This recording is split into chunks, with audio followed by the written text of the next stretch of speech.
Meanwhile, China is still attacking United States politicians for criticizing Beijing over its handling of the coronavirus pandemic, specifically over allegations that China withheld information about the virus until after it was too late.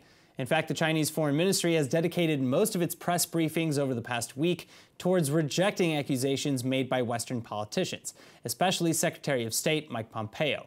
And here with us to discuss is founder and president of the Jerusalem Washington Center, Gideon Israel. Now, China published yesterday an article pertaining to 24 preposterous allegations by some leading United States politicians over its handling in the coronavirus outbreak. What were the main excuses? Well, the Chinese Foreign Ministry published 24 allegations that the United States and potentially other Western countries have leveled against China. And these allegations included that, Wuhan, for example, is the origin of the virus. So they rejected it by saying that where the first case is reported isn't necessarily the origin of the virus. They talked about allegations such as that the virus was leaked from a lab, that China delayed responding to other countries in terms of disseminating information on the virus. China expelled journalists. China's interfering in the United States elections. All these allegations, they one by one, they used various media sources to reject them and kind of show or prove that the United States is lying about these allegations. But a lot of these allegations, including the one that pops up out the most is the one about foreign journalists being expelled. A lot of these are verifiable. So how is this information campaign or misinformation campaign working abroad?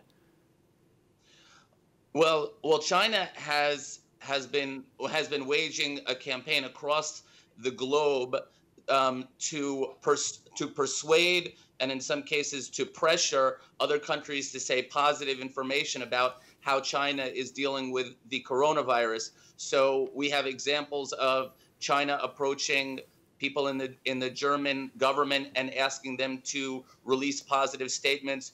We have reports that they pressure the European Union to take out allegations of China disinformation in their report on the coronavirus. There's even a story about Chinese government officials approaching the president of the Senate in Wisconsin to approve a resolution that says China handled the coronavirus very well. In fact, he was so incensed that he introduced a resolution saying that they handled the coronavirus inappropriately. Wow.